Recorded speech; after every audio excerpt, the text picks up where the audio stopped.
¿Qué tal, amigos? Bienvenidos a una nueva lección que lleva por título Controversias en Jerusalén.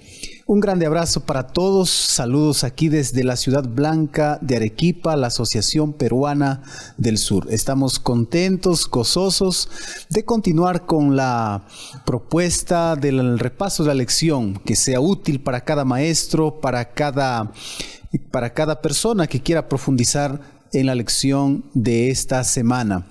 Es un privilegio en esta mañana también contar con la presencia de dos pastores, amigos, que van a sin duda aportar mucho con sus comentarios, sus apreciaciones de esta linda lección. Por este lado tengo nuevamente el privilegio de presentar al doctor Martínez. Gracias por estar con nosotros. Un saludo para todos aquellos que nos ven. Queridos hermanos, un gusto saludarlos nuevamente. Realmente es una experiencia enriquecedora poder estudiar la lección juntos y poder sacar lecciones aleccionadoras que sean importantes para la vida diaria y también para nuestro crecimiento espiritual. Gracias, querido hermano Martínez. También está con nosotros una vez más el pastor Edinson Vázquez, presidente de nuestra asociación. Pastor, también un saludo ahí para todos aquellos que ven la transmisión, el repaso de la lección. Un saludo, apreciados hermanos. Estamos felices de que en esta semana nuestro momento de comunión con Dios pueda ser para fortalecer más el estudio de la palabra de Dios, porque en cada meditación, en cada reflexión uno también va tomando decisiones, y qué lindo hacerlo con la lección número 9, porque nos ayuda a entender cómo es que Jesús salía de las controversias y cómo nosotros también lo podemos hacer. Creo que las lecciones son prácticas, no tanto para atesorar conocimientos, sino también para poder ser parte de lo que Jesús hacía y salir victoriosos en la vida diaria. Gracias, pastor. De esta manera les damos una cordial bienvenida y aquí comenzamos con la lección número 9.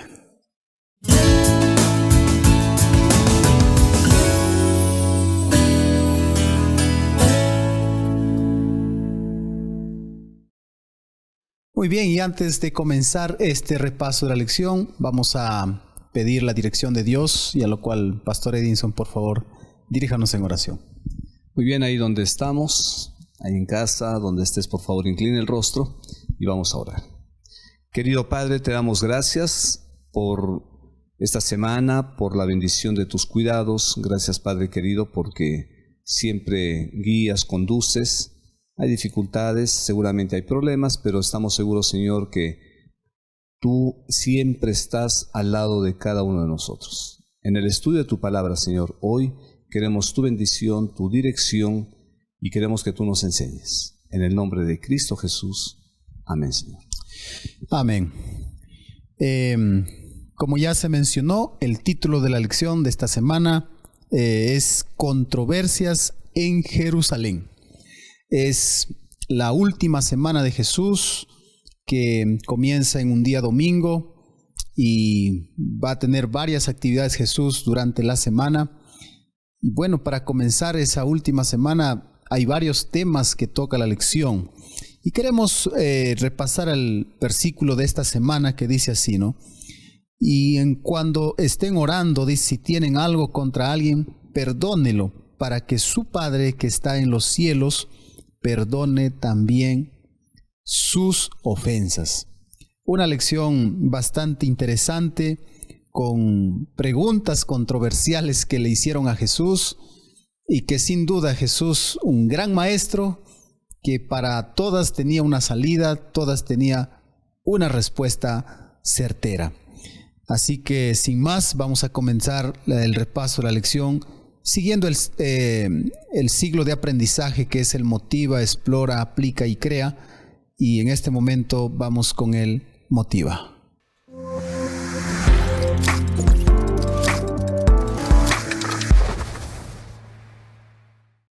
Queridos hermanos, realmente controversias hay siempre. Y en nuestro mundo, en nuestro país, en todo lado vamos a encontrar controversias de todo tipo. Una de las más interesantes, quizá las más discutibles, es el tema de la inmigración.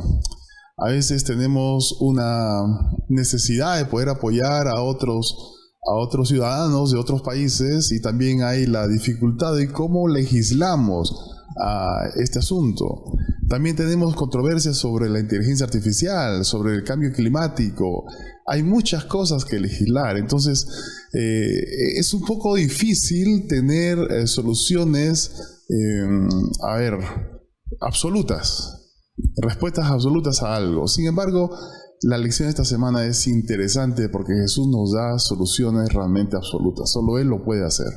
Y queridos hermanos y mis compañeros aquí, es interesante que a partir del capítulo 11 de Marcos comienza, básicamente del 11 al 16 de Marcos, es solamente el recuento de una semana, una semanita. Y todo lo anterior, del 1 hasta el 10, es básicamente 3 años y medio. Esto demuestra la importancia que da Marcos a este momento precioso, ¿no? De que Jesús vino para morir en la cruz, y esta semana lo desmenuza de manera tan bonita, y de verdad que es interesante poder disfrutar de este estudio. Gracias, hermano Martínez. Sin duda, a lo largo del tiempo, como usted decía, siempre han habido controversias de diferentes temas políticos, sociales, puede ser hasta económicos, qué sé yo, ¿no? Siempre han habido polémicas, ¿no? Que de alguna manera han causado. Y cuando Jesús vino para esta tierra, creo que fue el más controversial de su tiempo, ¿no? Con enseñanzas distintas, con una forma distinta de ver la vida. Y claro, traía un tema que era bastante, digamos, no nuevo, pero misterioso, como el reino de los cielos. O sea, la Biblia lo ve como el misterio del reino de los cielos, ¿no? Y Él vino a revelar ese misterio, y pues esa revelación pues causó bastantes controversias, ¿no? Bueno. Solo que ahí, pastor, disculpen que quiera acotar aquí, Jesús no vino a traer controversia. Él solo vino a aplicar lo que ya estaba escrito. El problema era que los líderes de ese tiempo, de aquel tiempo, habían cambiado toda la figura. Es por eso que generó controversia, porque ellos mismos comenzaron a desentender el principio de la espiritualidad, de la religión, ¿no? Sin embargo, haciendo controversia con el comentario que hace Samuel, no vino para causar controversia, aunque también dijo: he venido para que no tengan paz, he venido para que a traer espada y van a estar el hijo contra el padre contra el hijo. Entonces, sin embargo, lo importante acá es que Jesús sí causó controversia con su sola presencia en muchos lugares, pero también dio soluciones, ¿no? Eso es lo más interesante. Gracias entonces por la linda introducción. Y vamos ahora a la parte central del estudio, que tiene que ver con el Explora.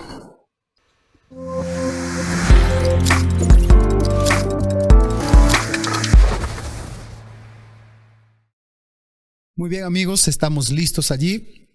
Puedes tú sacar tu Biblia, tu lección de escuela sabática, porque en estos momentos vamos a introducirnos ya allí en el repaso de la lección. Y yo quiero, estudiando la lección, he encontrado dos temas, digamos, importantes, y dentro de ellos otros subtemas. La primera tiene que ver cuando Jesús entra a Jerusalén y ahí realiza algunas actividades. Y la segunda parte tiene que ver con las preguntas controversiales que los escribas y fariseos, los líderes religiosos, le hicieron a Jesús. Y Jesús, con su habilidad, con su sabiduría, con el Espíritu Santo, dio una respuesta a cada una de las preguntas. Así que, sin más, vamos a la primera parte, que tiene que ver cuando Jesús entra a Jerusalén. Bueno, hemos repasado la historia, Pastor Vázquez, la entrada triunfal en Jerusalén. Hay varias lecciones que podemos encontrar en esta historia, ¿no? Tal vez, pastor, algunas lecciones que sacamos de esta historia después de estudiarla, ¿no? Bueno, yo resalto acá en el estudio Para mí un solo aspecto que creó controversia también esta entrada, por la manera como él entró. Cuando en la lección hace referencia a David, que hizo que Salomón entrara en un pollino también, el día que fue ungido como rey, que Jesús entró también en un asno, en un pollino a Jerusalén. Yo saco una gran lección para la vida espiritual. Si quieres sentarte en un trono, primero aprende a caminar sobre un asno, que no era humillante caminar en un asno, pero sí era una muestra de humildad. El símbolo de un El símbolo. Ahora, lo que yo resalto del texto bíblico es que dice que es rey justo, no es rey, luego es justo, es el Salvador, pero la característica que no tiene letra mayúscula y que le da a todas las demás letras mayúsculas es la humildad. ¿No? Porque un rey que no sea humilde, pedante, un rey no querido, tirano, un justo que por muy justo se olvida de la misericordia, o un salvador que no hace uso de la humildad, no será salvador. Entonces dice rey justo, amén, es rey, es justo, es salvador, pero humilde, dice. Qué bonita, ¿no? Y esa actitud de Cristo fue la que causó controversia en la gente, en los fariseos, saduceos, ancianos, dirigentes. ¿Cómo puede ser este nuestro rey? Sí se junta con los pobres, con los necesitados, y ahora entra de una manera muy simbólica, ¿no? Entonces, para mí una sola lección. ¿Quieres ser rey? ¿Quieres ser justo? ¿Quieres ser salvador? Aprende a ser humilde. Hermano Martínez, estudiábamos las primeras lecciones y Jesús se cuidaba mucho de revelar su identidad. No le digas a nadie, todavía no es el momento, pero esta es la última semana y Él hace todo lo contrario, lo que había dicho al comienzo, ¿no? Él comienza a mostrarse como es, ¿no? Puede comentarnos tal vez. Yo creo que llegó el momento en que Cristo ya tenía que mostrar todo, ¿no? Ya era la última semana, ya venían los eventos finales, comenzó con esta entrada triunfal y como dijo el pastor Edison Vázquez, de una manera poco esperada, ¿no? Todo el mundo esperaba que lo libertaran los romanos y de toda la esclavitud física, pero no se imaginaban pues que Cristo iba a ser un rey totalmente diferente, ¿no? Humilde. Entonces yo creo que ya fue el momento de revelar todo, ¿no? Y qué mejor de una entrada triunfal cuando todo el mundo, recuerden que había más o menos 50.000 personas en ese tiempo, era la segunda ciudad más importante de aquel momento, y entonces Jesús pues entre bombos y platillos comenzó a demostrarse quién era, ¿no? Y creo que fue muy interesante porque todo el mundo iba a estar expectante a lo que esa semana iba a pasar, ¿no? Era de paso para tal vez ubicarnos en el marco histórico de esto. Era la semana donde toda la gente se reunía. Sí, claro. Si mal no recuerdo, era el evento también de la fiesta de las cabañas, donde todo el mundo llegaba para Jerusalén, porque era una fiesta, dice, de 8 días, ¿no? O sea, y durante esa fiesta, durante ese peregrinaje, que era el recuerdo básicamente donde Moisés sacó al pueblo de Israel de Egipto y ellos pues tendían sus ramas, todos, ¿no? Las palmeras allí para recordar, y el viernes se preparaban para la Pascua, ¿no? La fiesta grande de los judíos, y ahí estaba toda la gente y Jesús aprovecha ese momento para poder hacer su entrada triunfal y todo el mundo. Unas palabras acá que le dice el versículo 9, ¿no? Los que iban delante y los que venían detrás gritaban diciendo: Hosana, bendito el que viene en el nombre del Señor. Bendito el reino de nuestro padre David que viene, Hosana en las alturas. Qué bonito. Yo quiero resaltar acá al escritor, a Marcos, porque Marcos lo que hace es, nos lleva en un viaje en los 10 primeros capítulos alrededor de Jerusalén. No narra antes de Jerusalén, ¿no? Primero nos lleva por un comienza tours, por la periferia, ¿no? Por la periferia, nos lleva un tour por todo, por Galilea, por las diferentes regiones, y al final nos introduce a Jerusalén como quien diciendo: mira, en fecha exacta, en el momento oportuno, ahora vamos a conocer al rey. Pero un momentito, ¿cuál rey? al Rey del universo, que más que Rey del universo, en este momento él quería que entendieran que era el Rey de cada corazón. Ajá. Y bueno, ahí yendo cerca nomás, hace la entrada triunfal. ¿Y a dónde se dirige? Justamente al templo, ¿no? Y bueno, hay comentarios ahí de los estudiosos de la Biblia, ¿no? Él se dirige al templo porque era el Cordero Pascual, ¿no? Era el Cordero Pascual, pero cuando llega, encuentra todo un desorden, todo un tumulto, negocios que estaban ahí en el patio, ¿no? Y era pues básicamente terrible, ¿no? Y ese día pues Jesús causa una polémica también, ¿no? Una controversia allí. Tal vez, hermano Martínez, coméntenos un poco qué sucedió allí, ¿no? Es una pena entender que los líderes espirituales de aquel tiempo comenzaron a tergiversar todo, todo al punto de llegar a pensar de que el templo era parte de un negocio, ¿no? Y se menciona, los estudiosos mencionan de que realmente los negociantes exageraban en sus precios y compartían con los sacerdotes esas ganancias. Ese es lo preocupante, ¿no? Es lo preocupante porque estaban todos confabulados, ¿no? Y cuando Cristo llega, hace una reingeniería total, ¿no? De cero dice, esto no puede ser así, ¿no? Creo que a veces por tanto formalismo nos olvidamos pues del Señor, ¿no? De nuestra iglesia. Y podemos entrar en algunos detalles que posiblemente parezcan bien a simple vista, pero no es tanto así, ¿no?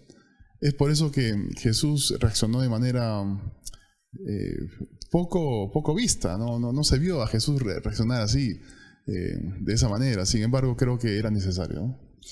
Era una de las pocas veces que Jesús estaba un poco molesto. Yo diría firme, ¿no? Firme. Pero a mí lo que me llama la atención, y en el comentario de la lección dice esto, ¿no? Todo varón israelita debía pagar un impuesto anual de medio shekel para el templo.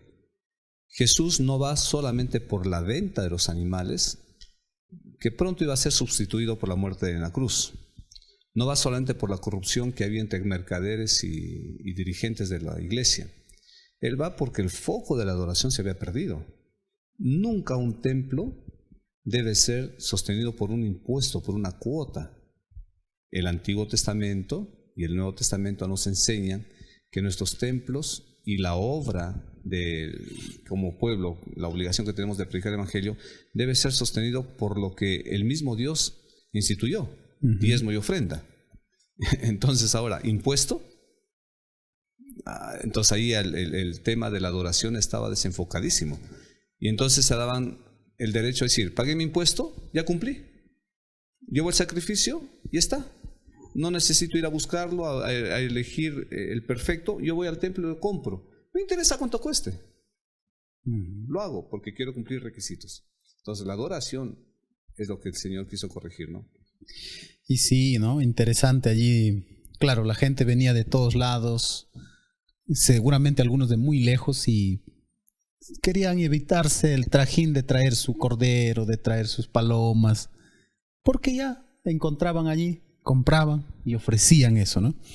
Ahora, cuando Jesús llega, dice en el versículo 17, el capítulo 11, Jesús les enseñaba diciendo, no está escrito, mi casa será llamada casa de oración para todas las naciones, pero vosotros la habéis hecho cueva de ladrones.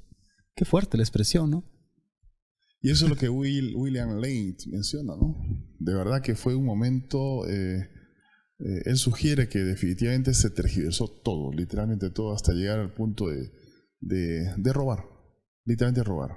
No solamente al turista, al adorador, sino también a todos los que eran parte de ese proceso. Y yo quería comentar algo más, hermanos. Realmente es increíble cómo uno puede tergiversar, ¿no? Las formas son importantes y el fondo también.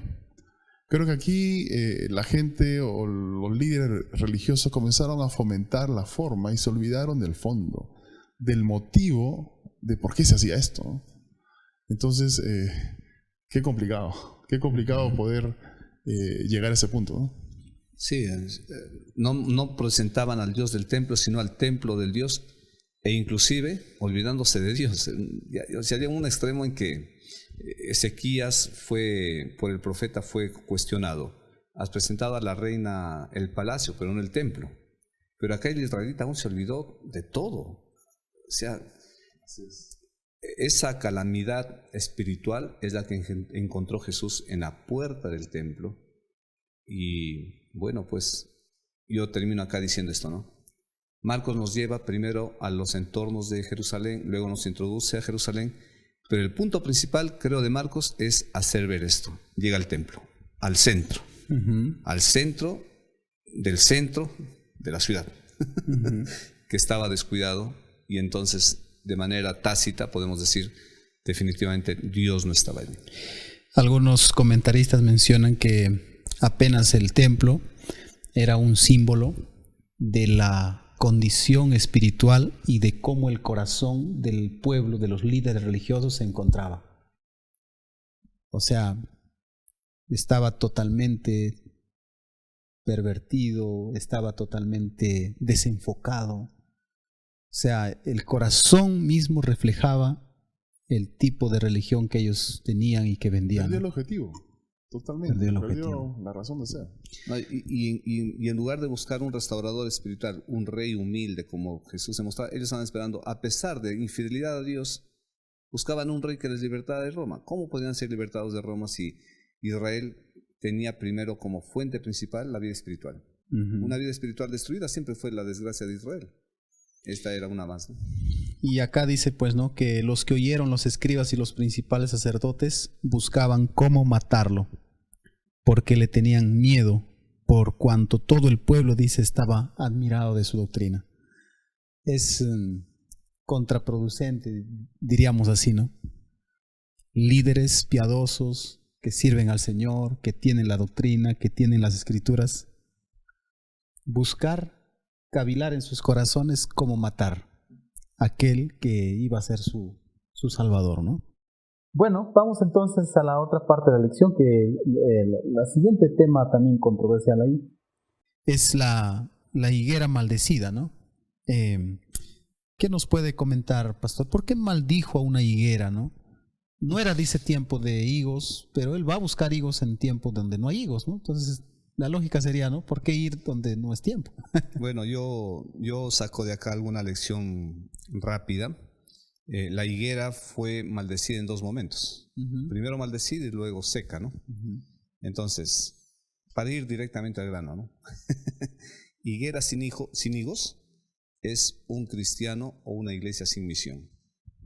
Una iglesia que cumple la misión, aun cuando los tiempos son difíciles, siempre está predicando el evangelio y siempre tiene resultados. Siempre tiene ganancia de almas. Pero una iglesia que se olvidó de la predicación y de la misión, el lindo follaje nos puede engañar. Un lindo templo, las lindas bancas, el sonido excelente, una linda pantalla, la ceremonia, la liturgia, y sin misión. Entonces, y luego la higuera se seca, ¿no? Al siguiente día encuentra la higuera seca y Jesús asocia allí la falta de fe, la falta de oración, la falta de perdón, y eso es por la falta de amor. Entonces, una iglesia que no cumple la misión es una iglesia que no tiene amor, no tiene fe, no tiene consagración. Todo lo que haga la iglesia sin misión es puro follaje. Wow. Tremendo, ¿no? ¿Será que nuestra vida puede estar solamente llena de apariencias? Parece que tiene, pero no tiene en fondo. Yo creo que Helen White lo explicó muy bien, ¿no? Cualquier persona que quiere vivir la ley de Dios, la vida cristiana, no puede vivirla sin servir. Y realmente yo creo que Jesús quiso explicar eso de manera muy categórica al secar a la pobre higuera, ¿no?, que no tenía culpa de nada, ¿no? No era el tiempo, no era nada. Si queremos ser muy, no sé, ponernos al lado de la higuera, pues qué culpa tenía la pobre, ¿no?, si al final no era su tiempo. Pero Jesús quiso demostrar eso. Y miren lo que dice Helen White, es un poco fuerte lo que ella menciona. Dice, en la sentencia pronunciada sobre la higuera, Cristo demostró cuán abominable es a sus ojos esa vana pretensión, ¿no? Que parece y no es. Declaró que quien peca abiertamente, imagínense, escuchen bien esto, es menos culpable que quien profesa servir a Dios, pero no lleva fruto para su gloria. Como dijo el pastor Edison, realmente no tener la misión en el corazón, pues estamos casi igual como la higuera, ¿no? Tratar de parecer buenos cristianos, pero no llevar fruto para Dios, es peor que pecar de manera abierta, ¿no? No, y además la sentencia, no darás más fruto. Bueno, yo puedo explicar en dos tiempos. Israel, Judea, ustedes no van a dar más fruto. Era un mensaje directo a Israel. No van a dar más fruto. Y un mensaje duro. Es un mensaje muy duro. Y para nosotros también. Persona o iglesia que no cumple, mira, por sus frutos los conoceréis. Pero si no tienen, ¿cómo te van a conocer? Sentencia dura. Yo creo que llega un momento donde el tiempo de gracia se termina también, ¿no? Y acá terminó el tiempo de gracia, ¿no? Porque Jesús más adelantito dice, Jerusalén, Jerusalén, ¿no? Cuántas veces yo quise cobijarte como la gallina a sus polluelos, ¿no? Pero no quisiste. Una declaración bastante fuerte, ¿no? O sea, tantas veces Dios nos habla, tantas veces Dios nos amonesta, nos llama, y seguimos duro en el corazón. Y claramente la higuera pues representaba al pueblo de Israel, ¿no? Al pueblo judío, que solo eran de apariencias, ¿no? Parecía que tenían frutos, pero no tenían nada, ¿no? En el fondo eran vacíos. Y especialmente, pastor, los líderes religiosos, ¿no? Los líderes, que de ahí empezaba todo, ¿no? Claro, ellos enseñaban y ellos los que no daban frutos. Qué complicado. Qué fuerte afirmación de Jesús, pero creo que es válida. Es necesaria poder reflexionar bien en esto. Qué responsabilidad también, ¿no? Para nosotros los líderes, porque puede ser que nosotros estemos como ellos, predicamos, estamos siempre allí, pero quién sabe, el Señor conoce en lo más profundo de nuestro ser, que puede ser solamente follaje, ¿no? Y eso... Hoy la gloria de la iglesia se debe al trabajo de algunos miembros de iglesia. Pero cuando Cristo venga, la gloria del fiel no se va a ver reflejada en todos los miembros de iglesia. Hay que preocuparnos, ¿no? Muy bien, entonces vamos a la segunda parte de la lección, que tiene que ver con las preguntas controversiales que le hicieron a Jesús los líderes. Una de las preguntas controversiales que ellos le hicieron a Jesús, estaban todavía, dice, en Jerusalén, andando él por el templo. Y ya seguramente era como la noche, ¿no?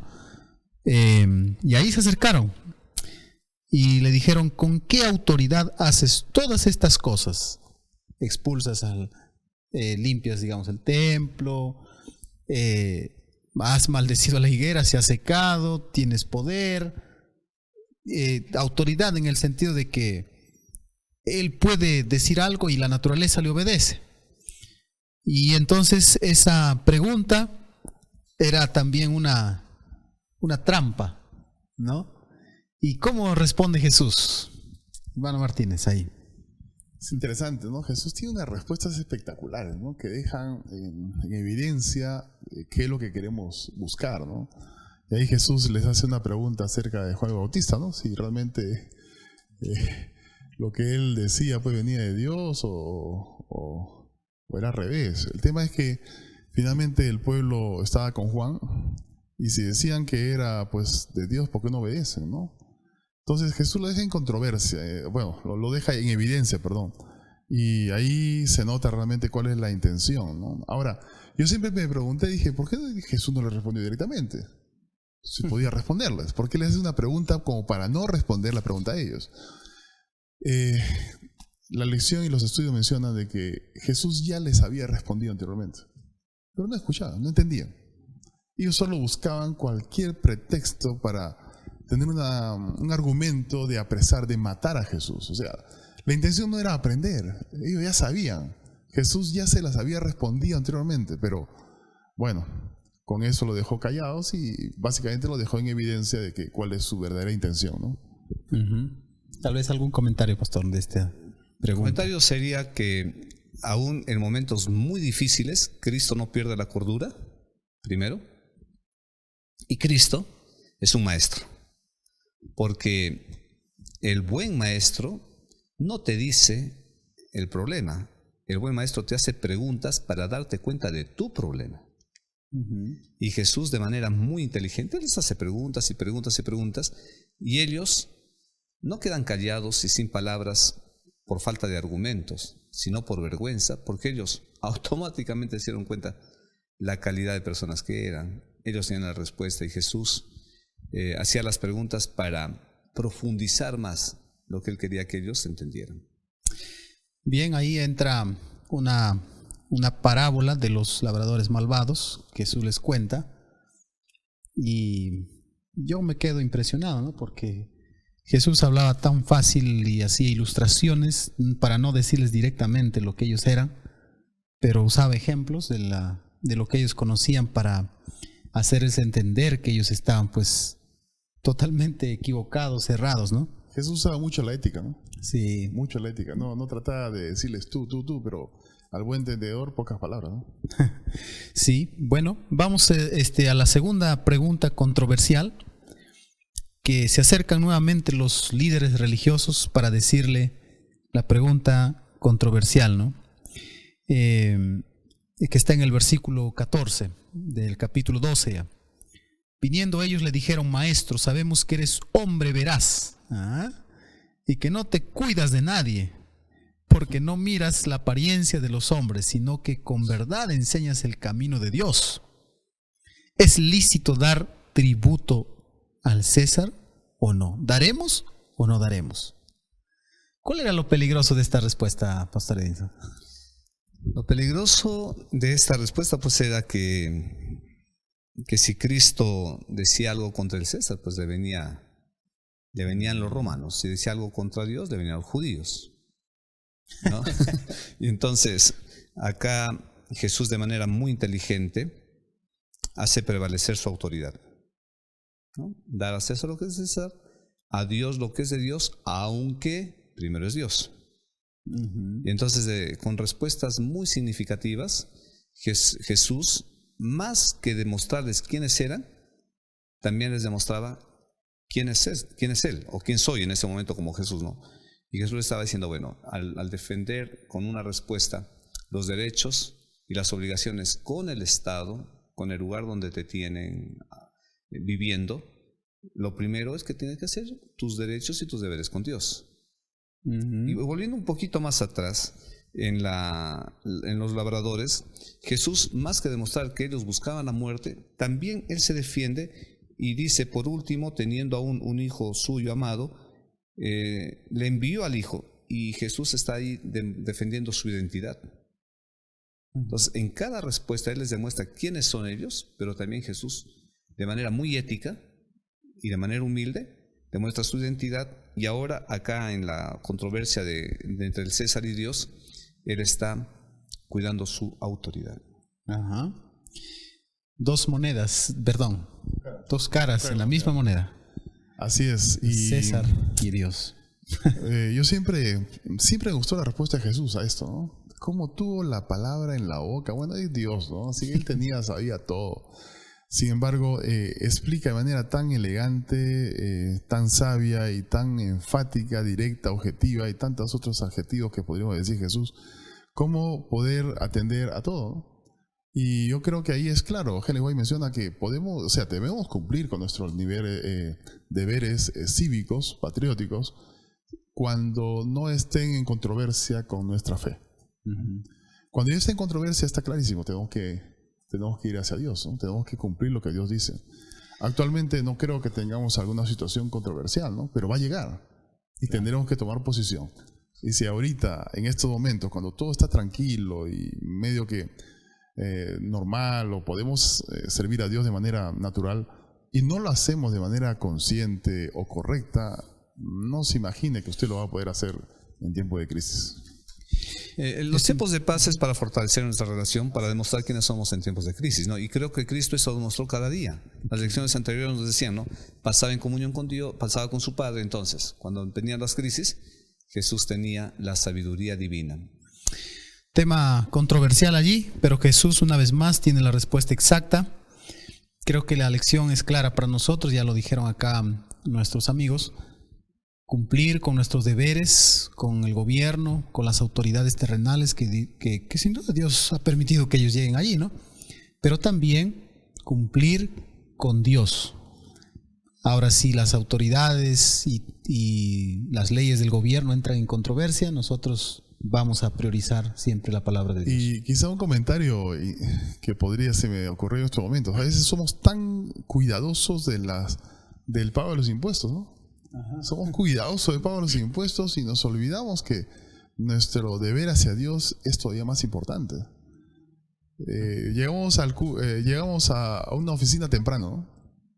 Porque me van a descontar o tengo problemas, pero a la iglesia llego a la hora que puedo, ¿no? Pago mis impuestos a tiempo, pero el diezmo lo puedo postergar, Dios va a entender, ¿no? Hay cosas que, o sea, el mismo nivel que tenemos que darle en responsabilidad como deber cívico a un Estado es el mismo nivel que Dios espera. Es más, yo creo que espera más todavía. El gobierno nos cobra un impuesto alto y no renegamos. Y no te pregunta, y no renegamos, sí. Podríamos estar molestos, pero lo hacemos igual. Ajá. Y cuando vamos a pagar decimos, ¿cuánto es? 312.50, 60. Con céntimos. Y cuando vamos al diezmo, 312, no, 310. No, lo redondeamos para abajo, ¿no? O para abajo. Alguien me dijo, pastor, ¿y me puedo equivocar cuando redondeo? Equivócate redondeando arriba. Hacia arriba, correcto. Ahí está bien, ¿no? Entonces... Bien, entonces ahí está claro. Y vamos para la siguiente pregunta controversial.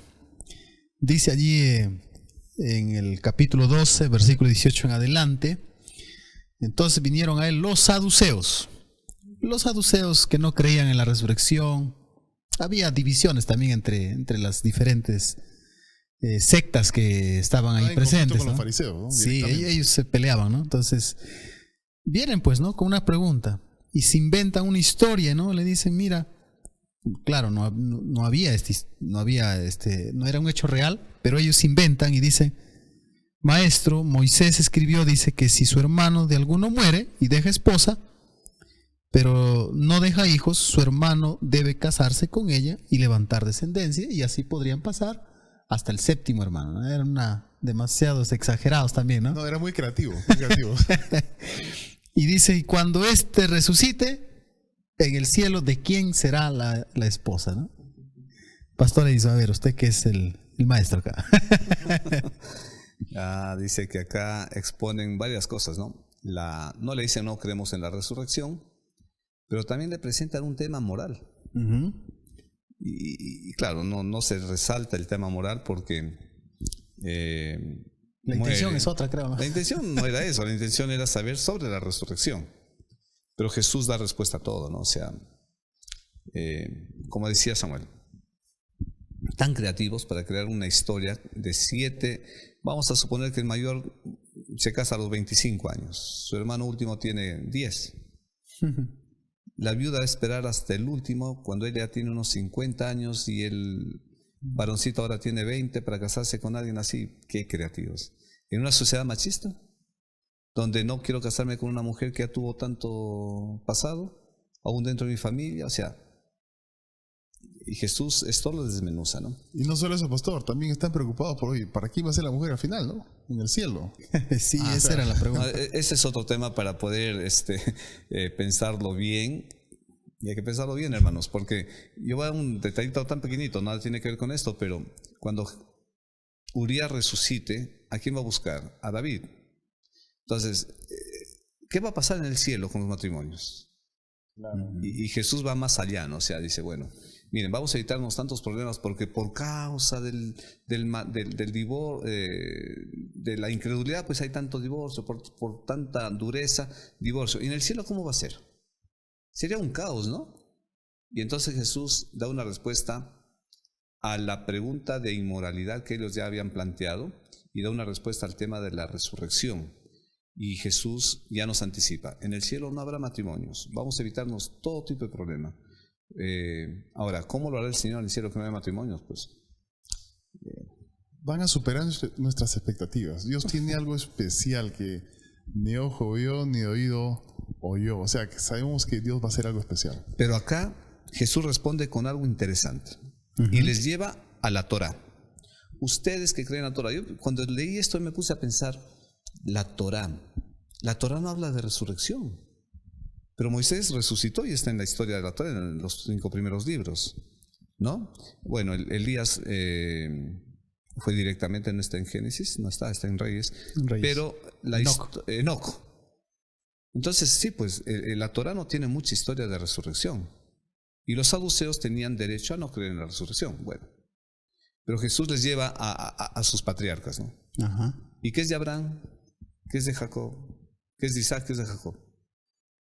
Y eso pues ya los derrumbó, ¿no? O sea, en otras palabras, estudien pues, hijitos, ¿no?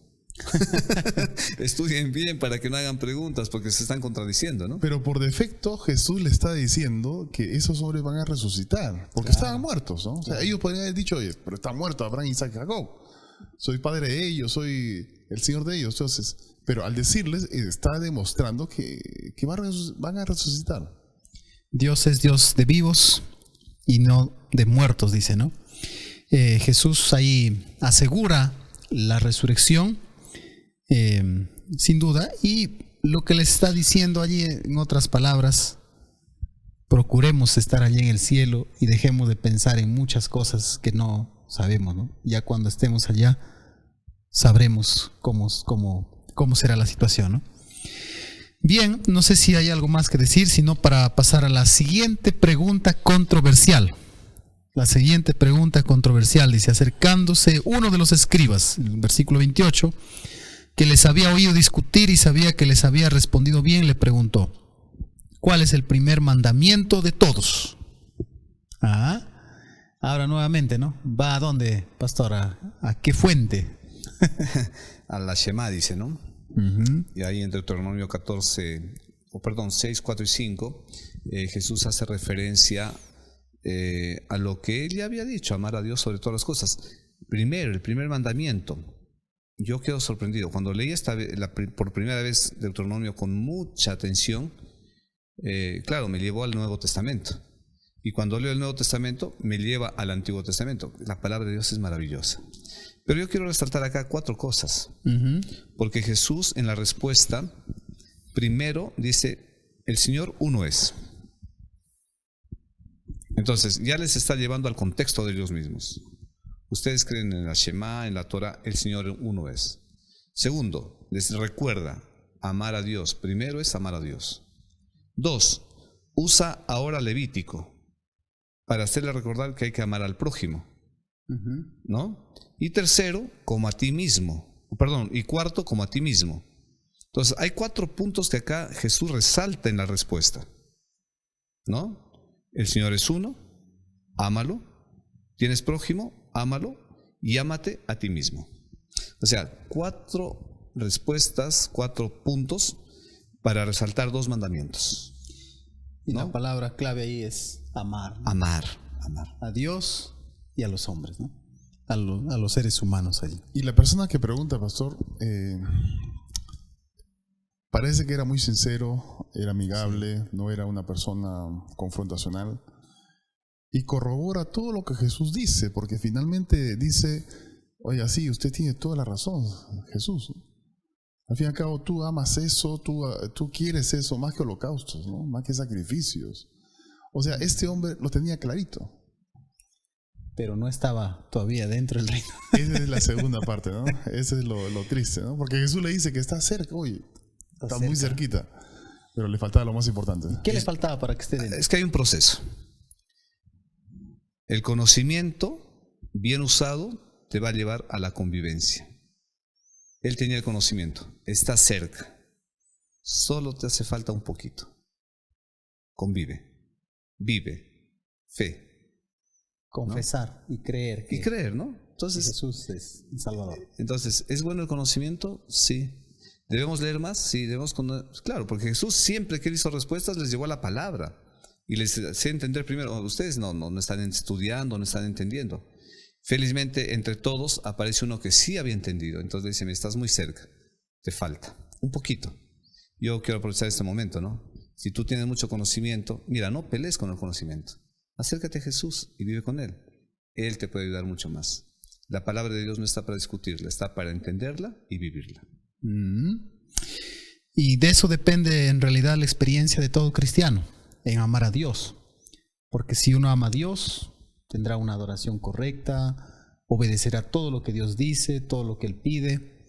Y bueno, y si amamos al prójimo, pues respetaremos sin hacerle daño, sin hacerle mal. Y creo que de eso se trata la vida cristiana, ¿no? De amar a Dios. Y está relacionado, directamente relacionado ambos entre comillas, mandamientos, lo que Jesús dijo, ¿no? Una persona que está bien con Dios no puede estar mal con su prójimo, ¿no? Y viceversa, ¿no? Pero dejó claramente, ¿no? Puede que algunos crean que están bien con Dios, pero puede ser que estén mal con su prójimo, ¿no?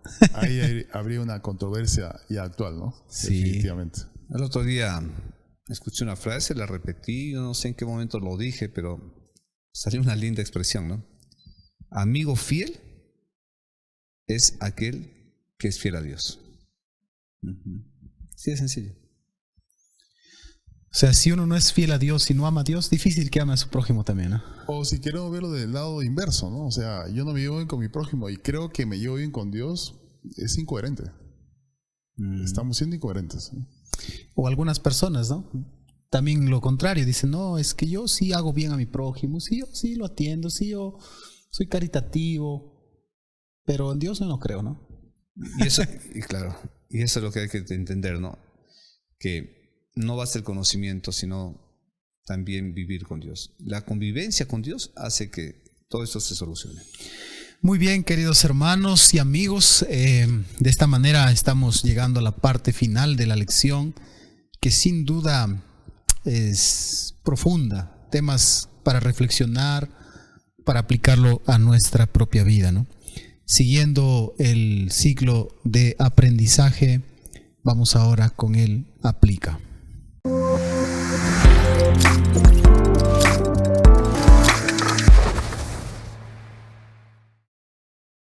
Muy bien, ¿qué principios nos presenta esta lección, Pastor Edinson, y cómo nosotros podíamos aplicarlo, ¿no? ¿De qué nos sirvió esta lección de esta semana para nuestra experiencia espiritual, Pastor Edinson? Bueno, yo vuelvo al día lunes, 26 de agosto. Yo acá tengo 3 puntos rápidos. Primero, higuera sin higos, cristiano sin misión. Comercio en el templo, cristiano sin una correcta adoración. Higuera seca, cristiano sin fe, sin amor, sin oración.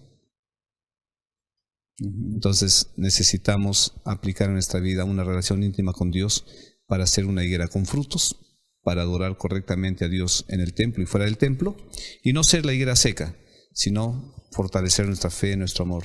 Creo que las controversias se causan o son causadas cuando nos falta nuestra comunión con Dios y el cumplimiento de la misión. Dice la sierva del Señor, Elena de Huay, dice lo siguiente, ¿no? A limpiar el templo de los compradores y los vendedores mundanales.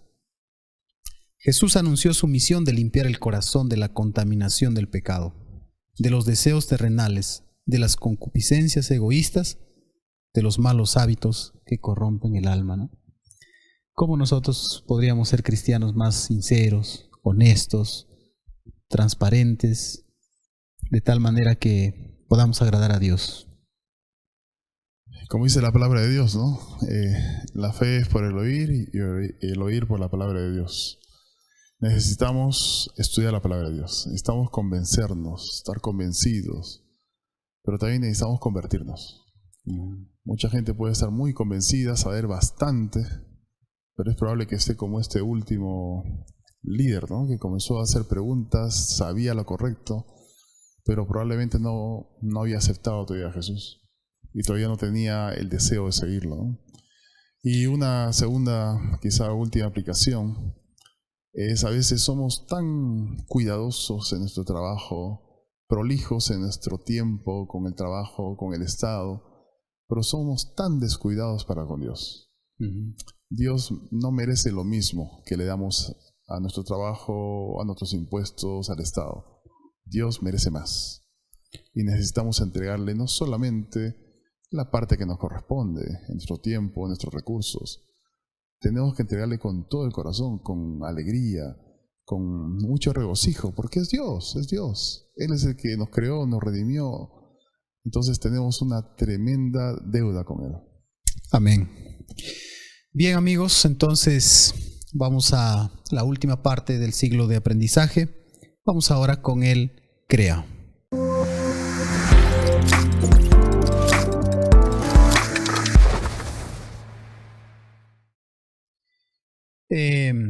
Sin duda, ya hemos hablado acerca de la aplicación de la lección, pero creo que una de las formas como nosotros amamos a nuestro prójimo es predicándole el evangelio de restauración, de salvación, ¿no? Son frutos, pues, ¿no? Que una vida transformada sin duda va a ser un gran testimonio para otras personas, ¿no? Sí, yo quisiera contar una experiencia, no mía, pero rapidita, porque la gran controversia actual sería cristianos que crean controversia. Entonces, un día un pastor deja su carro en la esquina, cuando regresa de sus quehaceres, lo encuentra sucio. Y una señora, casas atrás, le dice: señor, retroceda su carro que hay una manguera, limpia, ¿no? El pastor limpia el carro, y luego le dice: mire, el pastor está pensando, dice: esa señora es muy buena gente, no, yo voy a darle un libro, una revista adventista, ¿no? Y cuando está por entregar y agradeciendo, le dice la señora: por favor, señor, cuando usted venga la próxima vez, cuadre su carro acá, que acá no le va a pasar. En la esquina siempre va a encontrar así. Esa señora es mala. A todos los carros los ensucia, los embarra. Es una señora terrible. Es que ella es adventista, pues. Entonces el pastor escondió la revista y todo. Dice: no, si le digo que yo soy el pastor, ahora qué va a pensar de mí. Entonces, la gran controversia es no aplicar los principios en mi vida para romper prejuicios. Y acá tendríamos que aplicar primero la palabra de Dios en mi vida y no ser como el árbol con lindo follaje, sino hay que cumplir la misión. Yo creo que que Cristo vino a eso, ¿no? A demostrar. Se dio a conocer, ¿para qué? Para cumplir la misión. La última semana pudo haber dicho así, ¿no? ¿Saben qué? Esto es solamente salvación para gente exclusiva. No. Cristo se mostró porque terminaba el fin de una era y de un reino, de un país, de un pueblo, y ahora empezaba la etapa para los gentiles y nos llega a nosotros para predicar el mensaje de su palabra. Amén. Sin duda, al final llegamos siempre a estas tres cosas, ¿no? Orar todos los días, clamar por el Espíritu Santo, estudiar la palabra de Dios para saber, para no dejarnos engañar y para que ésta sea quien transforme nuestras vidas. Y como resultado de eso, nosotros podamos cumplir también la misión que Dios nos ha encomendado. Y te animo allí para que tú busques un amigo, un vecino, un familiar, a quien puedas aplicar el método de Cristo y acercarte para darle estudio bíblico, para mostrarle el reino de Dios. Hay mucha gente que puede tener buenas intenciones, conocer, estar cerca, pero todavía le falta aceptar a Jesús como su único Salvador y seguirlo. Creo que estamos preparándonos para la semana de evangelismo de primavera y te animo para que tú puedas preparar a alguna persona también para el reino de los cielos. Así que, sin más, que Dios los bendiga a todos. Vamos a terminar con una oración. Por favor, hermano Samuel.